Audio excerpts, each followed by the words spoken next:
Moi j'ai pas d'avis, hein. Je fais partie des gens qui recevront l'information et voilà, on a tendance à croire ce qui nous est donné. Maintenant, je suis pas un spécialiste de l'information. J'en pense plus grand chose en fait, parce qu'il y a eu les documentaires, il y a eu, par exemple vous citez le Pentagone, on n'a jamais eu d'image finalement d'avions qui s'écrasent, etc. Après il y a toutes les théories du complot, etc. et le documentaire qui a été fait par, comment il s'appelle, le réalisateur américain Michael Moore là. Donc moi c'est un sujet que je prends plus parti dans les débats à ce sujet-là, quoi. Voilà. C'est un sujet que pour moi, de toute façon, que ce soit lui ou que ce soit pas lui, le résultat est le même, j'ai envie de dire. Enfin, le résultat sur les gens qui sont morts, pas les résultats sur ce que ça implique après. Que vous dire, j'étais assez petite, j'ai 20 ans aujourd'hui, donc pour moi c'est un peu un sujet, j'ai pas trop la maturité, je pense, pour donner une opinion assez objective. Moi, je pense qu'il faut écouter ce que le gouvernement américain dit, mais après c'est vrai qu'il y a certains indices qui laissent à croire que c'est pas forcément les États-Unis, c'est pas forcément Al-Qaïda qui a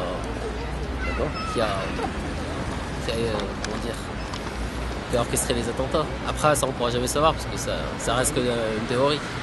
Donc j'ai vu aussi sur internet des versions différentes. Et les preuves sont assez tangibles, hein, donc des fois j'ai du mal à y croire aussi.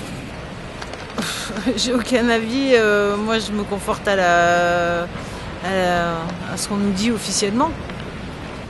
Moi je pense que c'est totalement faux et que ce sont les Américains qui ont créé ça, justement pour enlever l'argent et l'or qui pouvait se trouver sous le World Trade Center, justement, parce que par des sources que j'ai pu voir sur internet, on a pu voir que les explosions elles ont été faites par souffle juste avant que les tours s'effondrent. Donc moi je pense que ça a été voulu et que c'est pas à cause de l'avion que que la tour est tombée, quoi. Ce que je pense de cette version, c'est un peu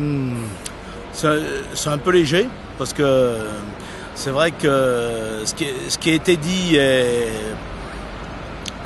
moi je pense que c'est plus ou moins vrai. Ça a été un peu arrangé. Parce que l'administration américaine était, surtout le maire de New York, était au courant qu'il allait y avoir un attentat. Et donc ils n'ont rien fait en ce sens, en prévention.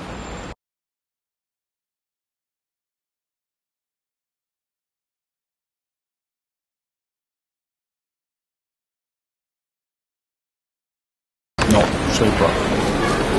Alors je ne savais pas. Qu'est-ce que j'en pense? Ça fait partie des arguments, j'imagine, en faveur du complot. Ouais, voilà, j'imagine. Mais c'est vrai que de toute façon, même s'il y a complot après, qu'est-ce que vous voulez qu'on y fasse aussi? Parce que finalement, nous à notre échelle, on voit bien avec la Syrie maintenant de toute façon. Non, je ne le savais pas, j'étais pas au courant, j'étais juste au courant pour les 2 tours, comme la plupart des gens, je pense. Les médias ont beaucoup insisté sur les 2 tours jumelles. Donc, non, j'étais pas au courant. Après, c'était peut-être fait exprès. J'en ai entendu parler, mais je n'ai pas plus d'informations sur ça. Pareil, dans un reportage, je l'ai vu aussi, j'étais au courant.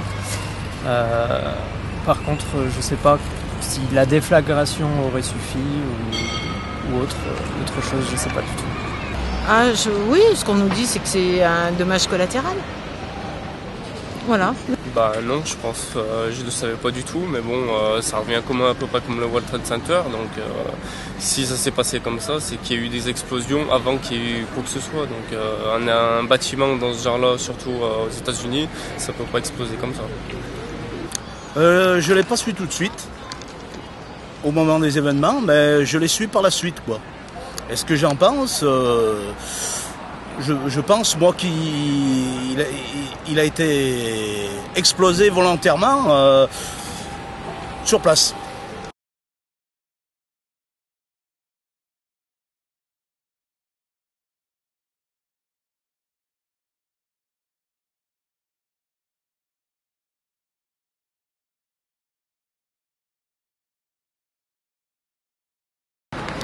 Alors, on est dans le même, je dirais, déni d'information, puisque on a de l'information, de la contre-information. Donc, j'en pense que effectivement, si c'est pas avéré, c'est stupide, quoi. Voilà. Alors je pense qu'en ce qui concerne l'Afghanistan et l'Irak, c'était uniquement un objectif pétrolier. En ce qui concerne la Syrie, je trouve que ça n'a rien à voir dans le sens où il y a des gens qui meurent et moi-même je connais des gens syriens qui ont leur famille là-bas, qui se font massacrer. Et un bombardement, alors évidemment, s'ils veulent bombarder, ça doit être des zones non civiles, sinon finalement ils font autant de morts innocents que finalement de gens qui s'investissent du côté de Al-Assad. Il n'y a pas d'avantage financier, en tout cas ni pour l'Europe ni pour les États-Unis, enfin que je connaisse, à investir la Syrie. D'ailleurs c'est pour ça qu'ils ne le font pas, puisque la Russie a trop d'avantages armés à les défendre.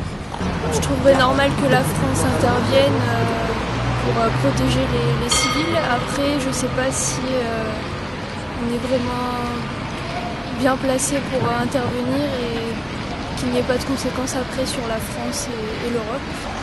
D'après la télévision, on voit que c'est les rebelles qui ont souffert que Bachar al-Assad a lancé les armes chimiques sur les rebelles, mais on ne sait pas si c'est vraiment la version officielle.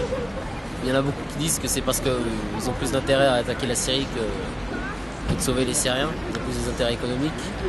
Par rapport à l'Irak, j'ai lu dans le Progrès ce matin, il y avait un article qui en parlait, qui ont dépensé, je sais, 400 milliards de dollars pour cette guerre en Irak et en Afghanistan, alors qu'il s'est avéré inutile, puisqu'ils n'avaient pas d'armes de destruction massive. Par contre, concernant les armes chimiques, je pense que ça a vraiment été le cas. Pas grand chose, parce que je crois qu'on n'est pas... enfin, c'est pas nous qui...